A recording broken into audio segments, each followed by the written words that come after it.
So our panel on telecommunications will be moderated by Glenn Hutchins. Glenn is a member of the Hamilton Project Advisory Council and a trustee of Brookings, in addition to his day job in technology finance. And we are honored to have him here to moderate this panel, and I will turn it over to him. Thank you, Glenn. Is this microphone working? There we go. Good. Okay. Our subject today is broadband technologies and wireless connectivity. Obviously, both topical and very important subject. My personal view, which they've asked me to share a little bit with you since I spend my life working in this area, allocating capital to it, is that this is likely to be the combination or the intersection of broadband technologies and wireless connectivity is likely to be the biggest technology trend in our lifetimes, with the most consequential economic and social benefits. We're 25, let me give you an example of what I mean by that. We're 25 years into the PC revolution with the associated growth of the network and the internet, where I've also spent a lot of time making investments. And right now there are about 1 billion PCs in use in the world. In contrast, in the very early days of broadband wireless connectivity, there are 3 billion handsets already in use. 3 times the size of the PC market 25 years into its life. And we're adding about 500 million handsets per year. This reach is really unprecedented. There is no new technology in history has ever reached so many people so broadly dispersed around the world so quickly. The economic activity this generates is enormous, not just in the network, but we're obviously spending a lot of time building out the network, and that's what we're going to talk about today. But there are the devices that run on the network, which we all see, the supply industries that make the components that go into this gear, that run the network, that are assembled into the devices, the operating systems that operate it, the application systems, the application software that runs on it, the services and content that are available on it. These are all nascent and enormous economic activities that dwarf anything we've seen in our lifetimes in technology. The social benefits are also quite literally unprecedented. The ability to connect and enable people all over the world is something that we haven't seen in the social and economic opportunities associated with that are amazing. Now, there's a central challenge here for the United States. We have led the internet and PC revolution. We're not yet leading the broadband wireless connectivity revolution. Our broadband infrastructure is clearly behind in the world. The commercial companies that are taking advantage of this are typically outside the United States. Think about the devices you use. Even Nokia, even BlackBerry, which is a device we all use, is a Canadian company. I mean, that's sort of the closest you get. And the central challenge for the United States is whether we're going to be a leader in this newest part of the new economy, or we're going to fall behind and continue to be behind, which is the subject we're going to talk about today. Before we start, I have an announcement to make, which I have deliberately not cleared with Bob Rubin or any other muckety-muck associated with the Hamilton Project. Customarily at this juncture, the moderator sanctimoniously cautions everyone to switch off and stow away their mobile devices.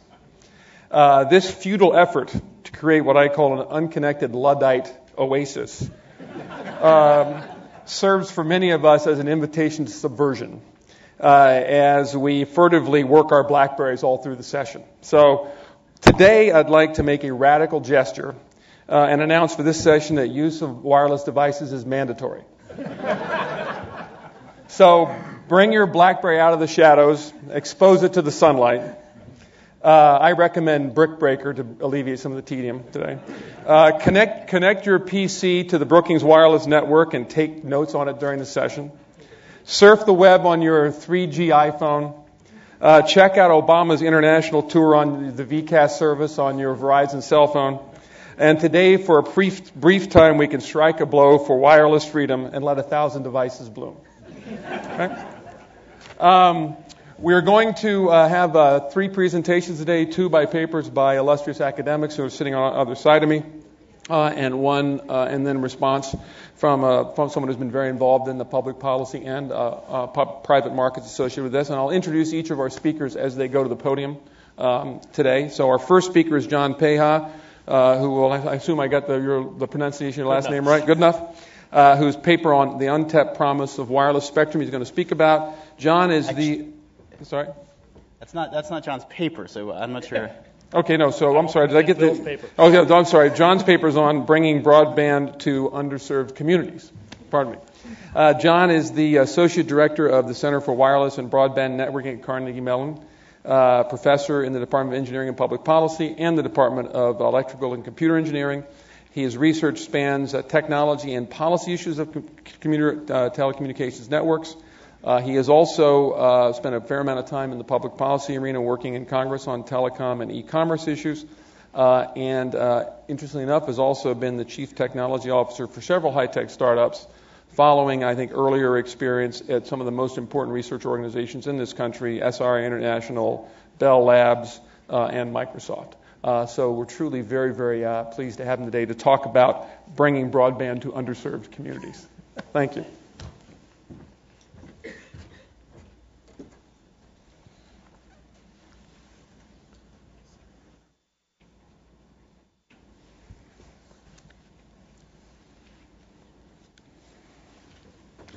All right, so I'm going to talk about bringing broadband to unserved communities, and by unserved communities, I generally mean rural communities. There's been an interesting debate of late that some of you might have heard about, wondering why is it that the percentage of households with broadband is 1/3 lower in rural areas as opposed to urban or suburban? Is it income issues, education issues, cultural issues? Having plowed through some of the numbers, I think there's a much simpler explanation.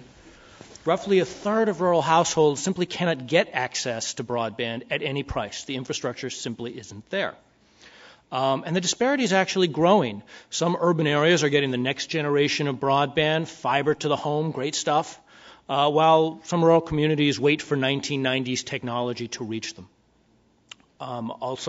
As broadband becomes pervasive, some content and services are now available only via the internet, which means if you don't have internet or broadband access, you may lose things that you already had.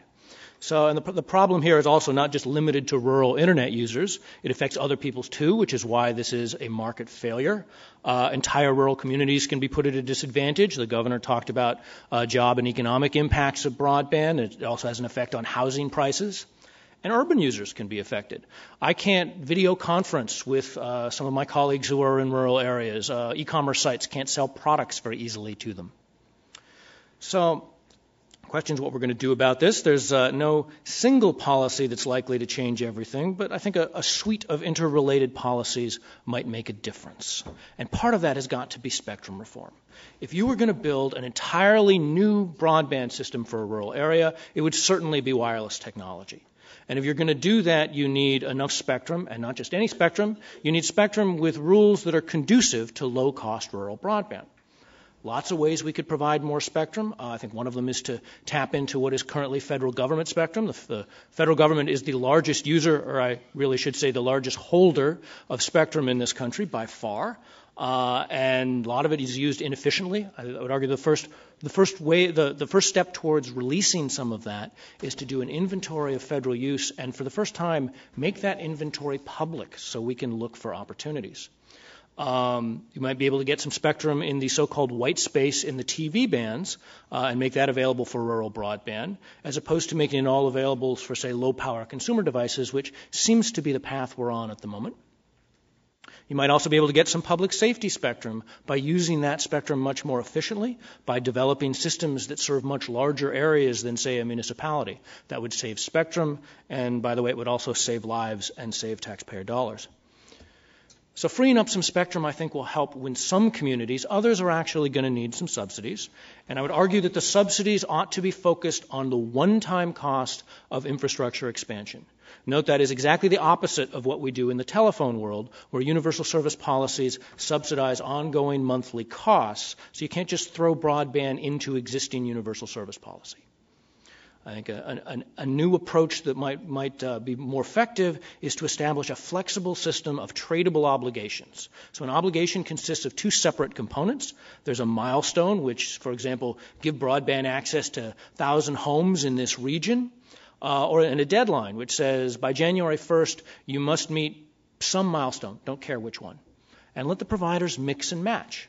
So organizations that could then go out and bid in auctions for sets of obligations. Then they could go to an open market and trade these milestones and deadlines until they put together a set of obligations that minimizes their costs and fits their specific technology, which is key. And despite all this flexibility, we will all know that every time a deadline passes, some provider will meet some milestone, so progress is guaranteed. Other elements of the policy, get local governments involved. I think you can start this by having Congress override state laws that limit what municipalities can do today. Those tend to protect incumbents a little more than they protect taxpayers. Beyond that, you can get local agencies to pledge to become broadband customers before obligations are auctioned, and also pledge to make resources available, such as places to put antennas. I'd also look at preventing subsidized providers from abusing the monopoly status that they're likely to obtain. And you can do that simply by building this into the tradable obligation. If a provider engages in some of the extreme forms of discrimination to extract monopoly rents, it will not have met the obligation. So to summarize, I suggest a suite of policies that actually build upon each other, beginning with gathering better information on which communities are unserved, which, as the governor mentioned, it's remarkable how little we know about this. Auctioning tradable obligations, which uses flexible market-based mechanisms to target subsidies at specific market failures. Reforming spectrum policies will let wireless providers join in auctions and join in trading, and that competition is essential if you're going to make the auctions work. Placing lightweight constraints on auction winners to prevent the most harmful behavior, and unleashing local government agencies both to meet local needs and to give providers greater certainty about revenues and about access to critical resources. Thank you.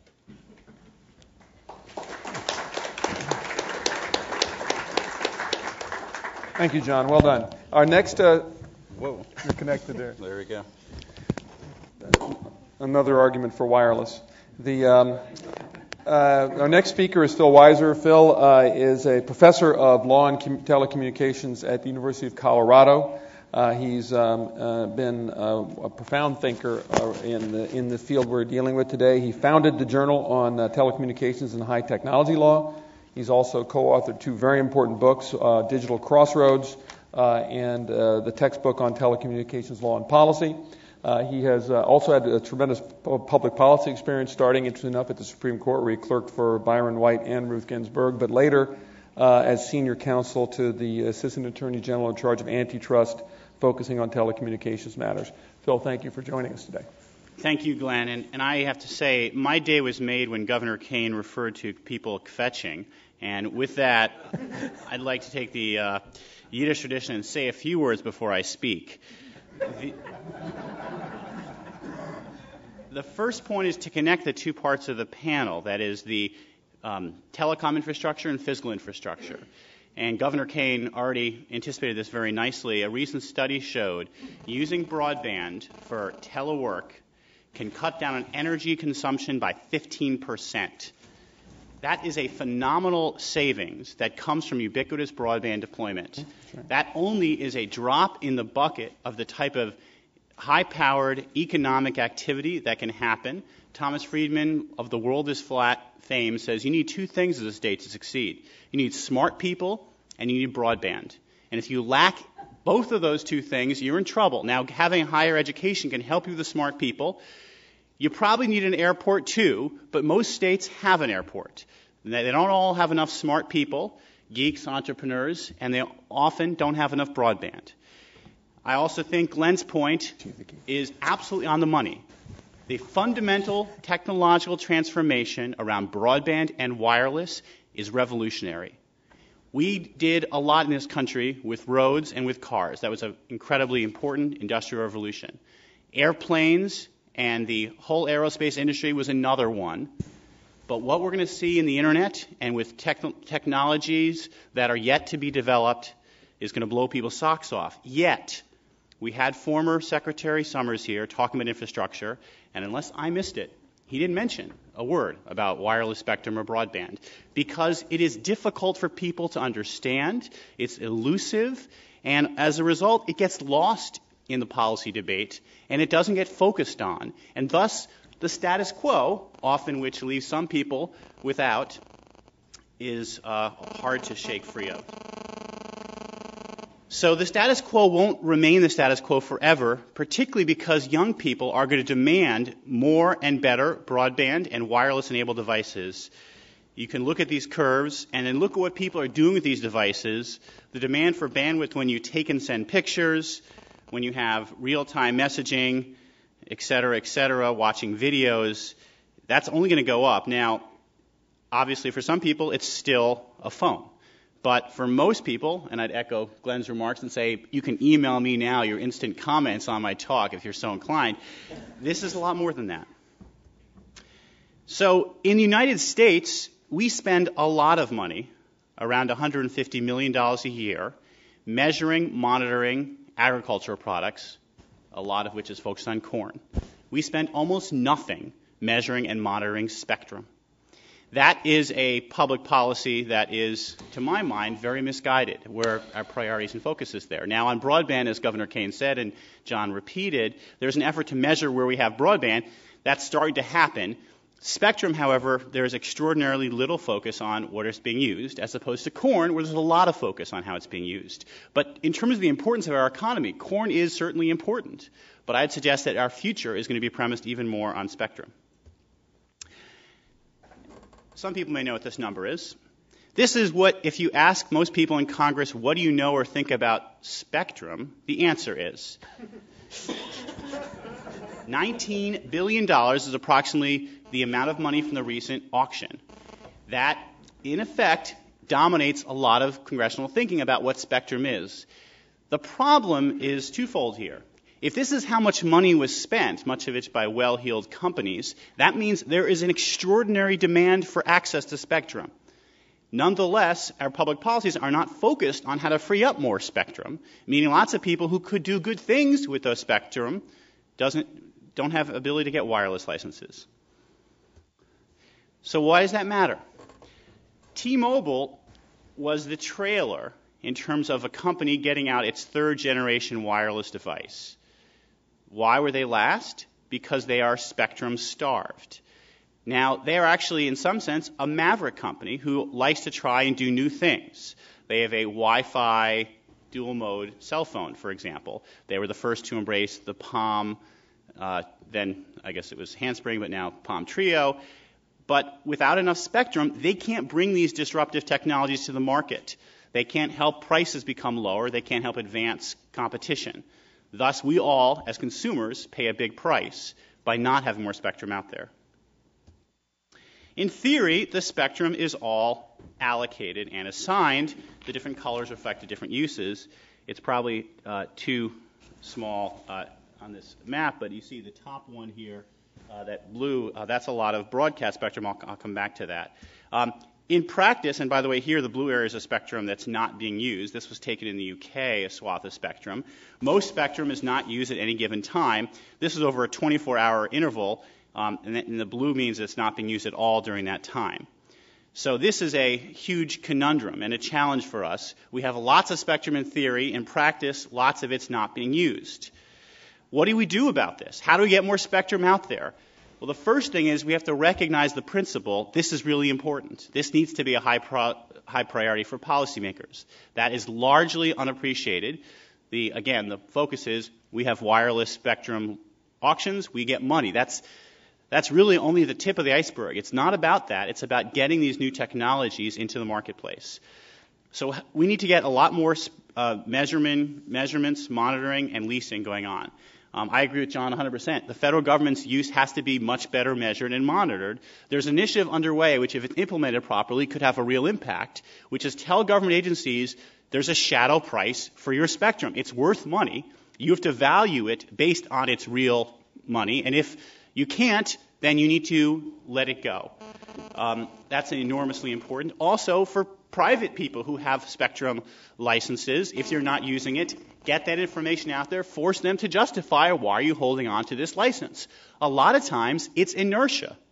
Well, we've had a license. It's actually not on our books, right? We're not accounting for it as an asset because we got it for free a long time ago. Whether it be railroads, utilities, what have you. These licenses were allocated in a pre-auctions era where a lot of folks got them and have held on to them since. I would suggest we need to spur the use of secondary markets, create incentives for people who have licenses to make sure they're being used. Another big point is we need to make sure we can trade these spectrum licenses from lower value uses to society to higher value uses. An enormous challenge we have as a society is we gave out lots of spectrum when we thought that what we needed to ensure multi-channel video programming was UHF TV. In retrospect, that was premised on the view that cable and satellite would not take off. That was premised that people would watch a lot of TV over the air.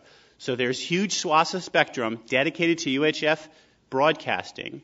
And I would suggest, and many owners of that spectrum would probably agree, that if they could sell that to others, say wireless broadband like T-Mobile, they would do that. And there's a proposal in here to help facilitate that. And finally, the way the FCC has operated historically is not about ensuring the very best use of spectrum. It's preventing any possibility of interference, even if that's on account of really bad receivers.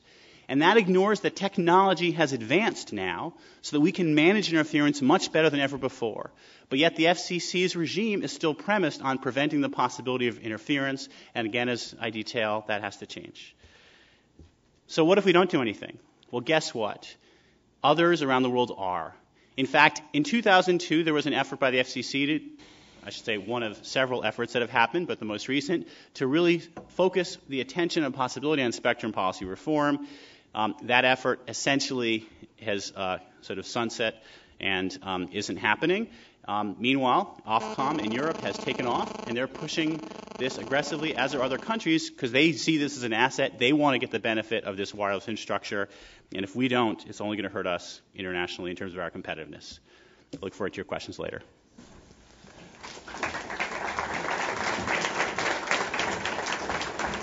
Next at the podium as our commentator is a person ideally suited for the job, Blair Levin. Blair currently works at Stifel Nicholas, which is the country's leading independent research firm, and serves there as the firm's principal telecom, media, and regulatory and strategy analyst.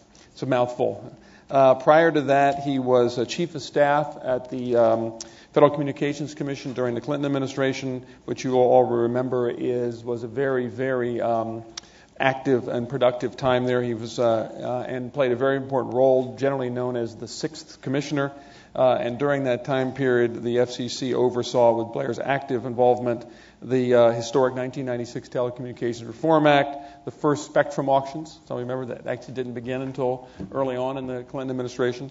The development of digital TV standards, which you're going to see rolling out over the next year, and the Commission's Internet initiative. Remember, the Internet was very, very new not that long ago. Blair, it's a real. We're very pleased and fortunate to have you here. Thank you very much, and thanks to the Hamilton Project for sponsoring this conference. Thanks particularly to John and Phil. Their papers are terrific. They ought to be required reading for the transition team of whatever presidential candidate wins, as well as, perhaps more importantly, required reading for whatever new FCC commissioners that person appoints. Lots of great insights and ideas. But I want to raise some questions that come out of my time in government, where the question is it in the art of the possible to actually do what you want to do? And also my time as a financial analyst, where the question is, will the policies really lead to opportunities to invest in growth and innovation? Now, John's paper fundamentally focuses on infrastructure in rural America. I think that's probably right, though. I would note that AT&T's quarterly report that came out a few days ago suggested the economic slowdown is actually affecting broadband subscriptions in a way that may, again, exacerbate the urban digital divide, and we have to keep an eye on that. He suggests a combination of spectrum reform and reverse auctions. I'm going to talk about spectrum reform when I talk about Phil's paper, but I want to talk quickly about the auction with lots of tradable pieces. I think that can have unintended consequences. Secretary Summers mentioned how difficult it is to do two different things. The same thing in spectrum design. The more different pieces you put in, the more complicated it is. John's paper correctly points to the risk of bankruptcy when you have those kinds of tradable obligations. As one who still bears the scars of the great next wave auction, one of the things that I think we should have learned from that is that when you put in the bankruptcy problem, actually creates a risk-reward ratio in auction design that actually can make an auction inefficient, and I worry about tradable obligations that way. There's also gaming that can be done short of bankruptcy that I think one has to worry about when you put in more pieces in terms of those tradable obligations. And then finally, in terms of involving local governments, that's absolutely a great thing to do, but to the extent you make things dependent on the local governments, coordinating different government agencies can slow down a process that we ought to be thinking about how to speed up. Also, I question the business model for new entrants under the model. There's a couple reasons. First, we're in a very different stage than we were when we did the first auctions in '94. It is much more difficult to get a new entrant, to get an investable opportunity when a business is mature. In '94, when we did the first auctions, the wireless voice business was relatively immature in terms of tremendous potential upside. We now have a situation where in both voice and actually in mobile broadband as well, the incumbents either have or have the ability to serve a much higher percentage of the people, narrowing the investable focus. Secondly, I worry about sufficient scale. The structure that John's designed is for local, not national, but it's not clear that wireless is really going to be ever a local business. And I think if you look at how the rural voice companies are reacting to the Alltel Verizon deal, what you see is they're really struggling to survive. You could redesign it for a national player, but I'm not sure that there's a national business. Clearwire stock, probably the last wireless and broadband new national build. Stock's down 70% in the last year. I think it is an indication of how Wall Street looks at that opportunity. But having said that, there are a lot of great ideas in it. Definitely should do reverse auctions as an experiment in selected areas. And I think it's really important. We have to shift universal service over time from voice to broadband. There's no question about that. We ought to do it in an economically efficient way. Reverse auctions might prove to be a very valuable path for that, and so I commend a lot of the ideas in the paper. And finally, let me note on that it could be that the four major wireless companies, particularly the first two, are eventually going to blanket the entire country with 3G and then 4G.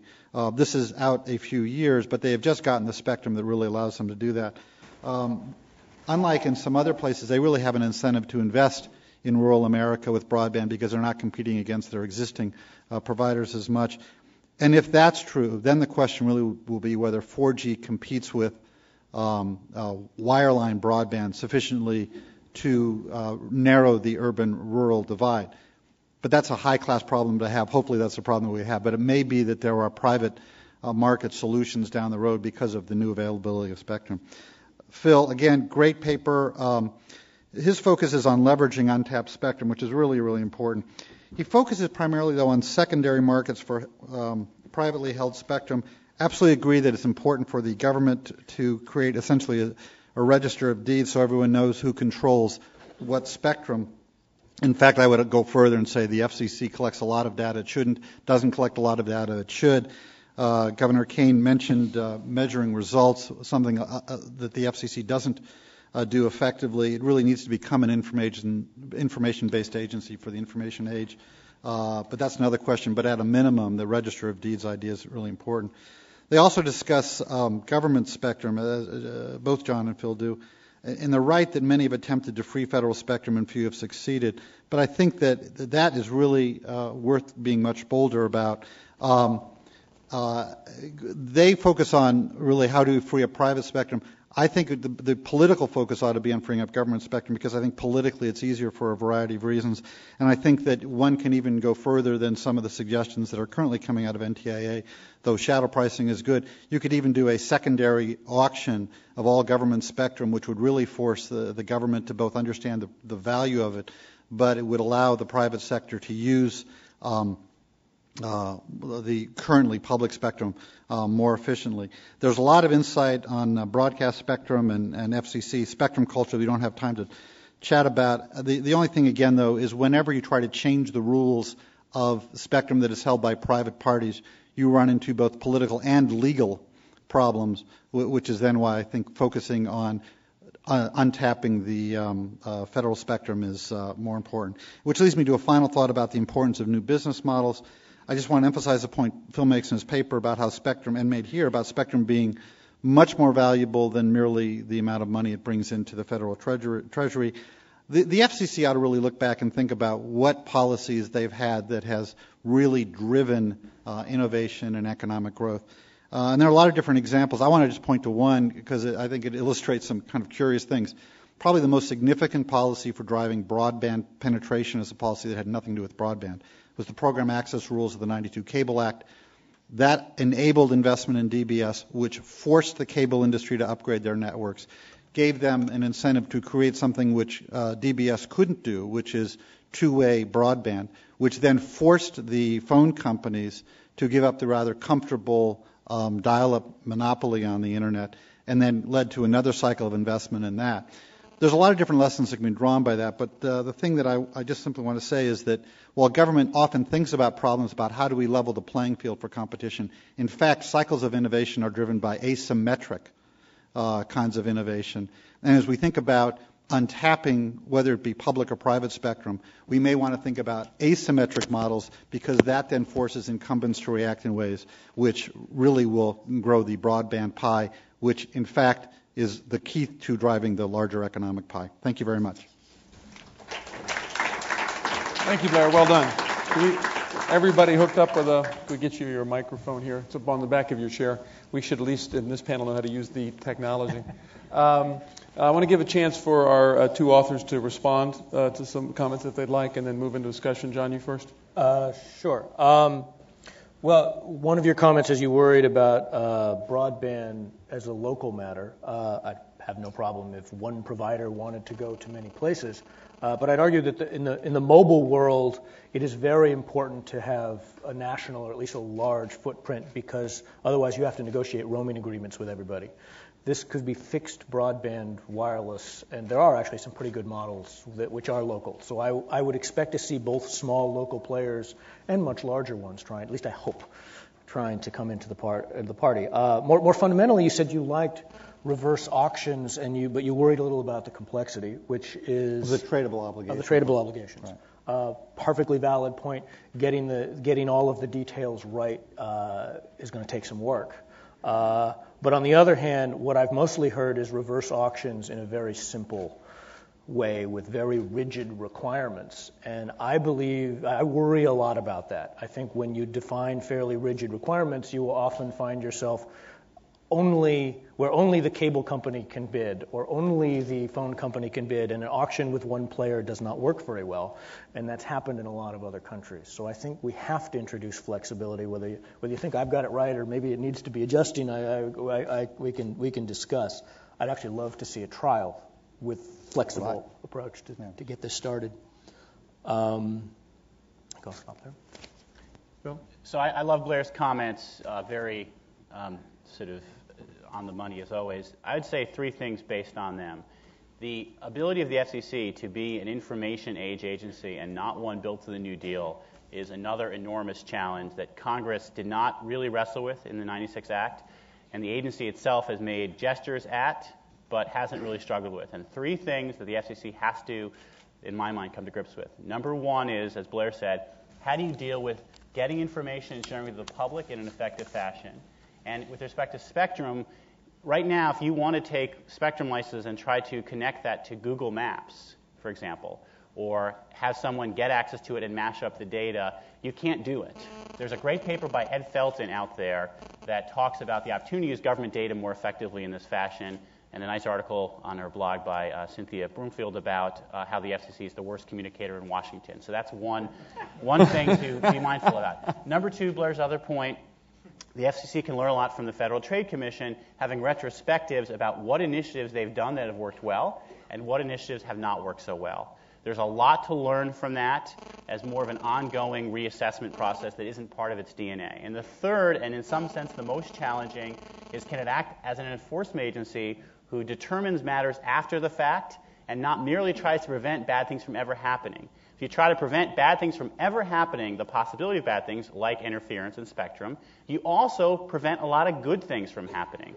In fact, interference means that someone's using spectrum really well. Now, it turns out you can have after-the-fact adjudication of spectrum. The FCC has called for that in one matter, the broadband for power line decision. However, its capability in this regard has yet to be developed. It has, as of present, 2 ALJs, administrative law judges, but they haven't heard a case in the last several years. So it is, on my proposal, a somewhat challenging thing to say to the FCC, get good at this thing you're not doing, which is why I say that there's a possibility that maybe it could be some other entity who does it. Personally, it makes sense to try to build that capacity within the FCC, but I recognize it's something they have yet to do. So we're going to move on to audience questions in about, I think, 5 minutes, but maybe I'll throw some out in between now and then. One question for you is, we have the Universal Service Fund, which obviously has some strengths and weaknesses, but has done a pretty good job of providing wireline service to rural areas. You talked, Blair, a little bit about repurposing that toward more broadband. To talk a little bit about why that's not sort of an in place and as a result of which more practical solution to kind of the problem that you raise. You may be able to repurpose it to the extent that the Universal Service Fund is 4 funds, and you could create a 5th one. But taking a couple of issues about taking the existing fund for rural telephone. First of all, it is focused on it is based on the assumption that the infrastructure is there, and the goal is to make sure that the price in rural areas is not much larger than the price in urban areas. Which I think the principal problem with broadband is those places where the infrastructure is not there, and in particular these are systems where the cost to deploy is so much larger than the annual operating cost. You've really got to get over that initial hurdle. So this is actually a much easier problem to solve. Finding subsidies for a one-time expense should be a whole lot easier than expenses in perpetuity. Also, the fund is going bankrupt as it is, and it needs to be changed. So I don't know if tacking more responsibilities on something that needs to be overhauled is quite the best way to go. Blair, do you agree with that? In part, but I would just offer a couple of observations. First of all, it's not quite going bankrupt because it always has it can always tax at a higher rate. But more importantly, the reason I say we're inevitably shifting to broadband is because voice as a service is simply going to disappear. I can't tell you it's going to disappear in 5 years or 20 years, but that is the inevitable trend of technology. And so to the extent that people in the 1920s, 30s, 40s, 50s needed support for voice service, they're going to need that support for broadband, and it would be silly to be supporting voice. And I assume what you mean by that is voice just becomes another data stream. Voice just becomes an application. Data doesn't go. Right. Voice doesn't go away. It just becomes indistinguishable from other. Exactly right. Some kind of VoIP or Skype-like kind of thing. But the second thing is we need to shift. We actually do need to shift dollars, I think. And certainly you're right. It's always much more fun simply to add a 5th program. But there is a certain kind of discipline that comes from saying, wait a minute, we're going to stop here doing this, and we're going to move on to the future. And I would just note that the Commission recently put a cap on how much the wireless folks should get. So you can cap it. It may be that it is politically not. You can't quite do it yet because we haven't achieved a political crisis, and usually action follows a political crisis. But we at least, and this is one of the great things about the Hamilton Project, we ought to put the intellectual structure in place. And I think what's great about reverse auctions is a certain kind of economic efficiency. And if we start running kind of the experiments, and you and I could fiddle around about the details, but if we start running experiments, there could be a time in 2 or 3 years where you could say, okay, we're now going to have a 5-year plan where over some period of time, and maybe it's 7 or maybe it's 3, dollars are going to shift from this fund, which is fundamentally voice-centric, to this fund, which is broadband-centric. Can I make one other point on universal service? The law of unintended consequences and not thinking carefully about these things as you do it is really important. In 1996, there was a change that allowed wireless companies to get access to universal service. The wireless companies that got access to universal service were not necessarily companies serving unserved areas by wireless. They were serving areas that happened to have a subsidized wireline operation, which was not necessarily related to the amount of population density.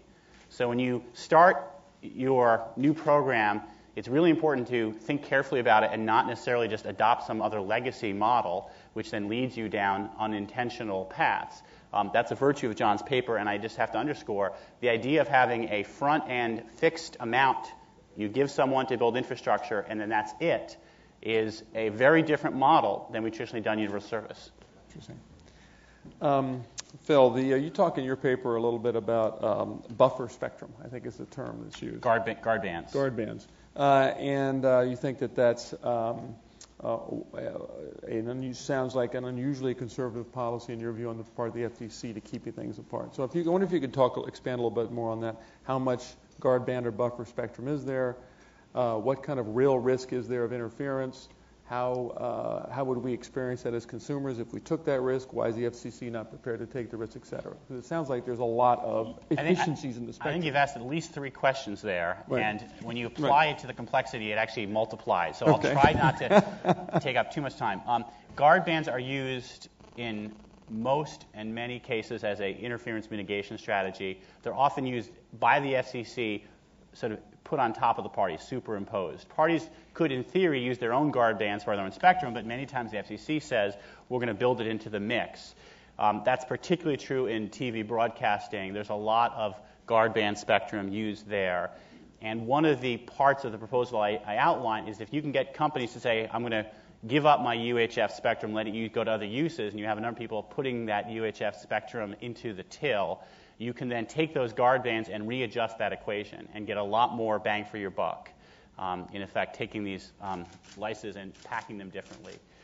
In other contexts, you can simply give parties the ability to have more flexibility than they have today and say, listen, if you use up the guard band and then some, that is, you create interference for someone else, you're going to have to pay the price and adjust your behavior. The FCC's ability, again, to act quickly enough is something that has yet to be built or tested.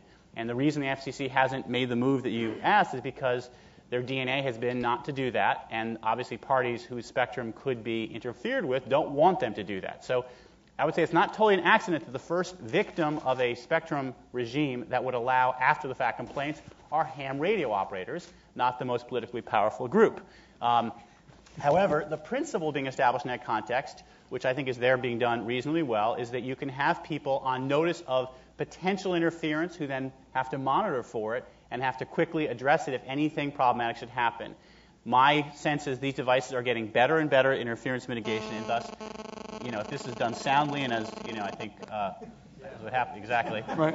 Over time. That's quite right. We learn to live with it. There it is, exactly. We learn to live with it, and people make adjustments, right. And most consumers wouldn't notice that much. And given that a lot of people are used to some forms of, suboptimal cell phone or wireless microphone reception, they'll manage. Blair, a lot of this gets to, I think, something you were alluding to when you used a phrase which is new to me, but I'm now going to adopt, which is I think you said the FCC's spectrum culture. Is that exactly? Well, actually, I think I have to give Phil credit for that. Is that Phil credit? Yeah. But having been inside the FCC, can you share a little bit with us as a sort of an insight into kind of what you mean by that and what, as a result of which the impediments to these sort of reforms are? Well, Machiavelli wrote something which is really very relevant to the FCC, which is that the toughest thing is change because the people who are hurt by the change are usually very well organized and know exactly what their interests are. The people who benefit from the change don't really know that you have that. So when you talk about a change in spectrum policy, which is one reason why I really think if one wants to be disruptive in terms of spectrum, look at the federal government spectrum because it's a little bit easier to do. But the people who currently have the spectrum, such as the broadcasters, are very well organized, very well entrenched, know the FCC very well, know what their interests are very well. So in the white spaces, they're very tough about, any interference that causes them any pain whatsoever, even though it's not their spectrum, should not be countenanced. And they have a lot of members of Congress for whom they're very friendly. The thousands of potential entrepreneurs who might benefit from reform in white spaces, they're focused on other things because it's a theoretical opportunity rather than a specific opportunity. They're not organized. And so that just makes it difficult at the FCC to do various things. Get these changes made. If I could jump in, there are 3 points there. The first is there's a whole branch of economic analysis called public choice theory dedicated to the principle that Blair just said. However, they would never have predicted airline deregulation, which did exactly what Blair said. The diffuse, unorganized interest consumers got a benefit that the airline folks would not have necessarily have foreseen coming. It can happen. Number 2 is with spectrum. If you want to understand sort of how this works, there's a great paper by Jim Snyder, Mike Calabrese from the New America Foundation here, called The Art of Spectrum Lobbying, that talks at just how this happens, because people don't understand how it works and thus are able to get away with it. And the third, which is the broadcaster's case study, low power FM. There was an effort to allocate more FM broadcast opportunities. what happened is the broadcasters found a way to say there's some possible scenarios where we could have some interference. They took those scenarios, took that to Congress, and actually overturned an FCC initiative. So you do need to come up with frameworks that can at least work within political reality. I've tried in the framework I've suggested to come up with a broadcaster will be willing to go along with this, because I think shoving it down their throats isn't going to happen. Go ahead. And Blair is right that it is particularly hard when it is the incumbent versus the company that is not yet born. But often, and some of Phil's examples, it is not. Often there are two adjacent license holders, either adjacent in frequency or adjacent in geography. And if, to the extent that we can facilitate their negotiating with each other about the interference that they can cause each other, rather than doing it indirectly through a regulatory process, the faster this will go and the more it'll work for both. Questions from the floor. We're going to use a location-based technology for this, which is your own voice. In the back here.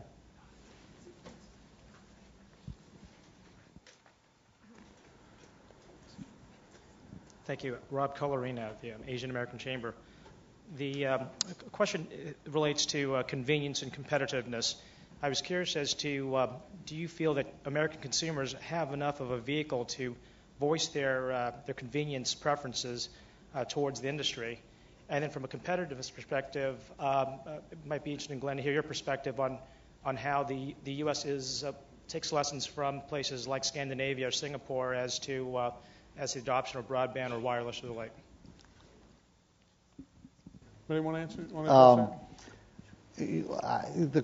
The first question about whether or not the American consumer has enough, it's really a glass half full, half empty, and there certainly, if you look at it from the perspective of where I was when I got to the FCC in 1993, it's just utterly fantastic, right?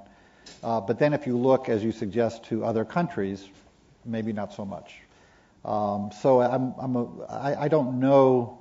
I don't know if I can provide any greater insight. As to other countries, it is curious. I do think that one of the things that's interesting about broadband policies and all kinds of other policies like line sharing, a lot of companies adopted what we did in the 96 Act, but the United States didn't. And part of the reason why Japan and some other countries have leads on us, and broadband really should be thought of, the number that people always use is penetration, but in fact there are three really critical dynamics. One is penetration levels, a second is speeds, and the third is kind of the value proposition, that is to say, how much you're paying for a particular speed. And in all three dimensions, we've lost a certain kind of leadership, and part of that relates to policies that were adopted, but not entirely due to those policies. But I think particularly when it comes to spectrum, Ofcom has done a lot of things that we ought to be doing and hopefully that we will learn from. On the competitiveness issue, and this is sort of a long discussion, so I'll just make a philosophical comment, which I think you have to get to a question of to what extent you're going to open your networks, right? And a lot of what you're talking about in terms of Singapore, for instance, is doing some very interesting things with dividing networks and service providers, because I'll give an example. Right now, approximately 25% of the iPhones that have been bought in the United States have not been registered with AT&T. Right? Why? Because they're being hacked and run on somebody else's network, even though that network doesn't want them on. And to the extent that you obviously have to give the network providers a return on capital in order to encourage them to invest. But with that said, to the greater extent that people's devices and content and services kind of run over networks ubiquitously, the more competitive you are. And that's a big question. And let me add another point, which I think pushes back, as like Blair said earlier. Blair's focus was on the big wireless companies and what the opportunities for entry there. Wi-Fi as a standard came out of nowhere. It wasn't planned by anyone. My premise is get more spectrum out there with access to innovators, entrepreneurs, and we don't know what's going to happen. We don't know how it's going to be used. We want that experimentation, and that will give us international competitiveness advantage. And if we don't do that here and other countries do that, they're going to get those advantages. And so we have to be careful, because we have still a very powerful technology industry here, but we can't take it for granted. And these rules about how we have broadband, how we have spectrum, are going to make a difference for the next 5 or 10 years going forward. Another question. Antoine, right here. And then Antoine van Akmal. I have a philosophical question and two very quick practical questions. The philosophical question is, How did the U.S. lose out on the wireless revolution, or why? And is the iPhone helping us regain a bit of that ground? That's one. Second, very practical question is for the uninitiated in spectrum: is who are the big unutilized spectrum hoggers? You mentioned the TV broadcast and then unnamed government agencies. Is this mostly DoD or what is it? And the final question, very quickly, is WiMAX and rural areas. Is it significant or not? Only a Brookings trustee gets to ask 3 questions. Let me, if I can try on the first 2 a little bit. The first question, I don't think the U.S. did miss out in the wireless revolution. There are a lot of great companies here who developed a lot of phenomenal wireless technologies. Qualcomm, of course, comes to mind. There is wireless TV viewing. Qualcomm has a service they've deployed. Some would say we are close to where anyone is around the world in terms of the development. So that said, we haven't made our lives easier because as of 2000, I guess before the recent auctions, the U.S. Wireless industry had about half the total amount of spectrum that the wireless industry had in Europe. So we certainly, made our lives a little harder with those allocation decisions. Why did that happen? Because we allocated wireless spectrum before other countries did. We, in a sense, got punished for going first because we made some decisions that if we knew more later, we wouldn't have made. On the federal government, I'm not quite as, insensitive or unappreciative of their needs. I think there are some legitimate needs you've adverted to, and we can't be too quick to sort of just dismiss, the federal government's a spectrum hog. The DoD does use spectrum in creative ways that they do need some secrecy about, and that creates some sensitivities. The radar, and people have heard about AWACS planes, that's wireless spectrum. The FAA has, I think, as good a reason as anyone to say we can't afford any interference because that can mean planes could crash. So the federal government has very legitimate needs for spectrum, and they also has lots of spectrum that's not being used all that effectively because they haven't valued it, and that's an enormous challenge. How do you get the public sector to value something which is worth real money and valued by the private sector? Yeah, and as to WiMAX, I think the answer is yes. Ironically, WiMAX internationally is going to be in the developing countries that don't have a fixed wired infrastructure. But I think that's probably its biggest use in the United States, particularly since the largest companies are going to be using a different standard, is going to be in rural areas. I think it can have an effect. It's going to help if they coalesce around a single standard, which has been a problem, and that will drive costs down and production up, and that hasn't quite happened. Certainly, a technology, if the worst happens and they implode because they can't agree, something like WiMAX will work. It's the right form of the technology. As for the biggest user of spectrum, I wish I knew exactly which agency had how much spectrum for the federal government. I don't know where to find it. If anyone does, let me know.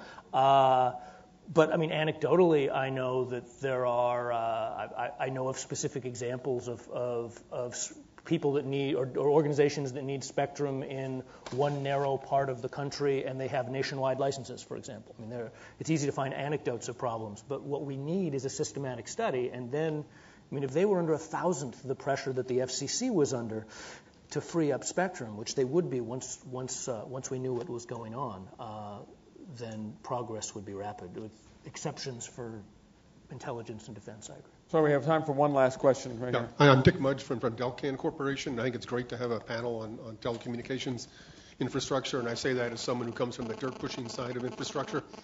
I'd like to ask you if you think what interactions you see between physical infrastructure and what lessons learned there may be for telecommunications. And let me mention a couple of possibilities. One is on the transportation side, the vehicle side should be very good customers for mobile broadband. Another example is transportation agencies are among the largest real estate owners in the country. Much of that has power and fiber backhaul. Is that a potential interaction?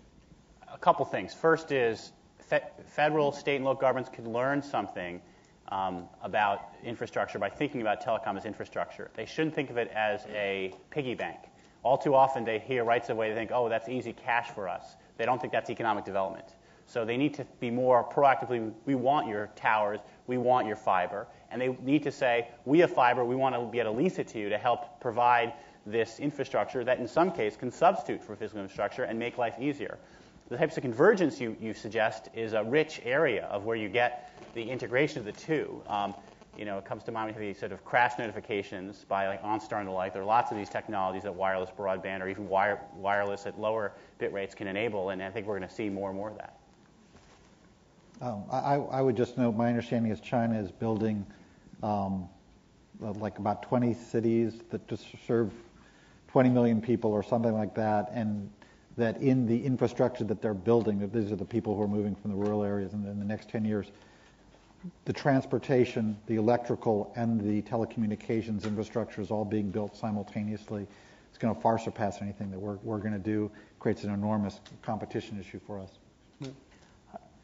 Please. I agree that convergence is important. There is fiber sitting idle. There are, particularly rural areas, sometimes power supplies are key. And if you have a power supply there for something else that you can now use for telecom, that may make the difference in making that deployment cheap.